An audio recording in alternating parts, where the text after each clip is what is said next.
10 minutes, c'est pas suffisant, donc ça va être la partie 3. Voilà. Donc, comme je vous disais, il n'y avait pas que les personnes voilà, d'origine noire. Il y avait voilà, un peu de tout, qui avait des mauvaises odeurs, j'en trouvais partout. Mais moi, ce qui m'a choqué, c'est que c'était plus des personnes d'origine noire. Et je me suis dit, est-ce que c'est pas...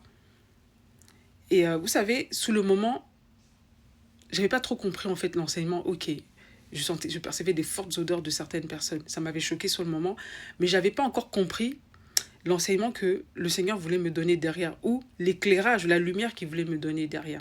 Et je pense que là, je suis en train d'apporter des lumières. Et si vous êtes assez humble pour accepter cet enseignement ou cette révélation, peut-être que vous ferez de ça quelque chose de bon pour vous. Moi, je pense, hein, par rapport à mon vécu, à ce à quoi je me suis exposée. Parce qu'en une année, j'ai évolué. Vous voyez, je me suis exposée à d'autres choses, j'ai eu à réfléchir sur beaucoup de choses, j'ai eu à apprendre d'autres choses, mes connaissances ont évolué. Et je pense que le Saint-Esprit, c'est comme ça, il t'enseigne par fraction. C'est-à-dire qu'il te donne certains éléments et au fur et à mesure, ça devient un puzzle que tu mets en place et tu commences à comprendre certaines choses. Et tu vois les choses un peu de façon globale, tu vois. Moi, ce que je comprends dans tout ça, c'est que la base même du rejet chez nous, les Noirs, c'est pas forcément à cause de notre couleur. Hein. C'est pas notre couleur. C'est c'est spirituel. C'est spirituel. Moi, je vois beaucoup de gens qui disent oui, nous les Noirs avant on avait nos dieux, on avait notre truc et tout ça. Les Blancs ils sont venus avec leur dieu. Non, je suis désolée, Jésus-Christ c'est pas le dieu des Blancs. Hein. Ah non, les Blancs aussi ils avaient leur dieu. Hein. Ils avaient Zeus, Athéna, tout ça. Ils avaient leur dieu aussi. De la même façon que nous aussi on avait aussi nos dieux. Les gens avaient leur dieu, mais ça n'empêche que quand vous fouillez dans la mythologie ou je sais pas, dans la religion ou dans la spiritualité de la plupart des peuples, vous ne trouverez aucune spiritualité qui vaut celle de Jésus-Christ. Parce que dans toutes les spiritualités, qu'elles soient africaines, qu'elles soient hindoues et tout ça, le mal et le bien se valent. Ça veut dire que tu peux aller voir ton prêtre vaudou et lui demander, par exemple, de bloquer la vie de ton voisin ou de rendre stérile ta rivale. Tu vois. De la même façon que la femme indienne n'est pas allée voir son gourou pour demander à pratiquer de la sorcellerie, à faire certaines choses, certaines pratiques pour prospérer ou pour bloquer quelqu'un. En fait, dans la plupart de ces religions-là, voilà, il y a un côté noble. Hein. On va te dire c'est bien de faire du bien, c'est bien d'être en famille et tout ça. Parce que je vais vous dire un truc, Dieu, il est universel, Dieu a toujours existé. Et Dieu est l'intelligence. Et tous les peuples savent que il est de leur comment dire ça, de leur avantage de faire ce qui est juste. Ils le savent par instinct. Mais je vais vous dire une chose, la seule doctrine qui est parfaite, qui n'admet aucun mensonge, aucun mal, aucune impureté, et qui pousse l'homme à se purifier, je suis désolée, c'est la doctrine de Christ. Il n'y en a pas une autre. Faites vos recherches, c'est la doctrine de Christ. Dans les autres religions, on accepte le mensonge, on accepte de s'arranger et tout ça. Non, Christ, il est pur. Ah oui, ça n'accepte aucun mal. C'est pour ça que, c'est pour ça que justement la plupart des civilisations n'ont pas résisté justement face au christianisme. C'est pour ça que nos ancêtres, quand je dis nos ancêtres et tout ça, ils n'ont pas pu résister face au christianisme. Pourquoi? Parce que ben, les esprits, ou ce qu'ils appelaient leur Dieu, étaient impurs. Et ceux qui continuent de pratiquer ces choses-là, malheureusement, ben, si Dieu t'ouvre vraiment les narines spirituelles, parce que même les sorciers n'ont pas... Même des fois, les sorciers n'ont pas cette sensibilité. Il faut que ce soit Dieu qui te l'ouvre, parce qu'eux-mêmes, ils ne le sentent pas. Il y a il y a des gens hein, qui sont élevés dans la spiritualité, qui ont peut-être le troisième œil. Mais si un ange veut se rendre invisible à un sorcier, il peut. Le sorcier ne le verra pas. De la même façon que, il y a des choses que, même toi, en tant que spirituel, tu peux sentir. Il y a des choses que si Dieu ne veut pas que tu sentes, tu ne sentiras pas. Moi, je pense que Dieu m'a permis de sentir quelque chose que lui seul peut sentir. Vous voyez? Et c'est malheureux à dire, hein. La plupart des gens qui sont loin de Dieu et qui vivent mal, parce que ça m'est arrivé de tomber sur une fois une personne d'origine européenne, hein. Je ne sais pas si elle était chrétienne ou pas, mais elle avait une bonne odeur. J'étais étonnée, je me dis, peut-être que cette personne n'est pas chrétienne, mais je ne sais pas, peut-être que c'est quelqu'un qui a un bon cœur en fait, qui a peut-être un bon cœur, qui fait des bonnes choses, et elle avait une bonne odeur. Je sais pas. Et je pense que souvent, c'est peut-être pas une question de... C'était pas une question de croyance. Je crois que je sais pas, c'est une question c'est une question spirituelle, en fait. Ce que tu dégages, en fait.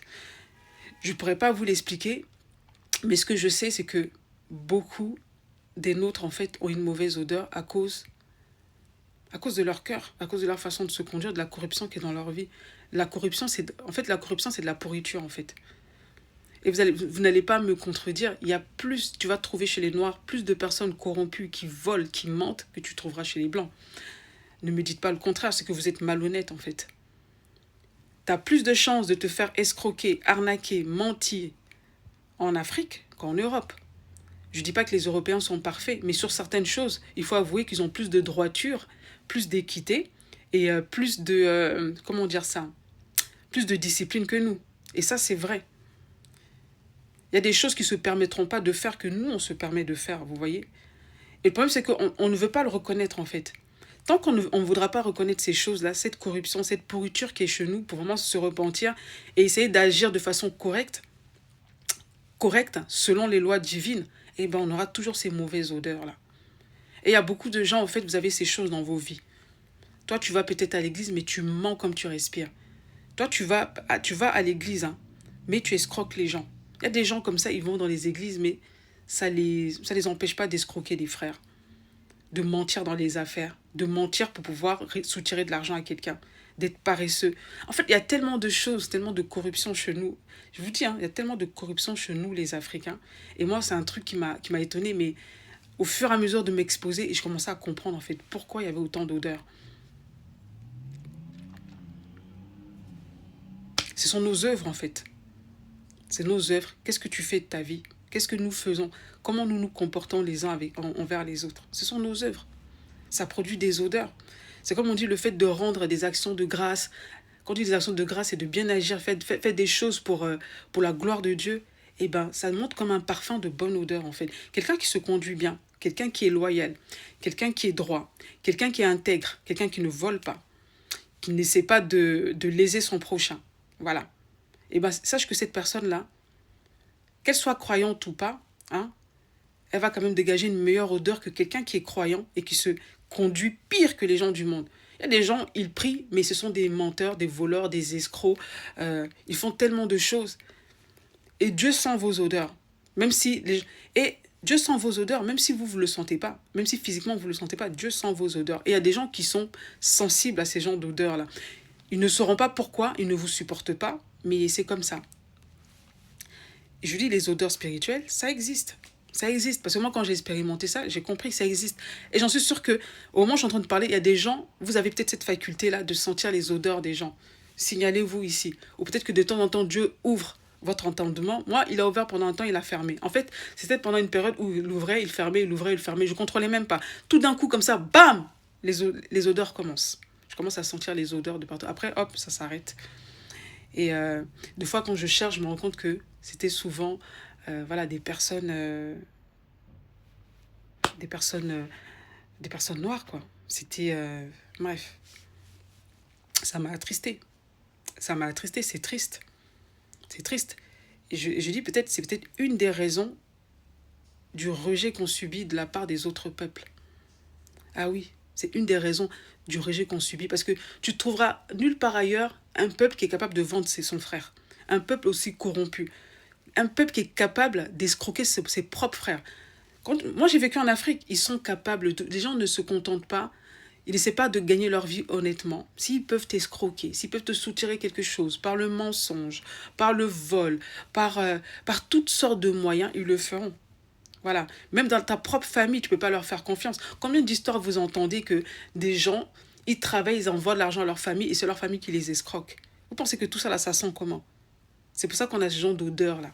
On a ce genre d'odeur. Et je suis sûre que la plupart des gens qui sont ici, là, même dans la diaspora, là, faites des choses qui ne sont pas claires. Faites attention.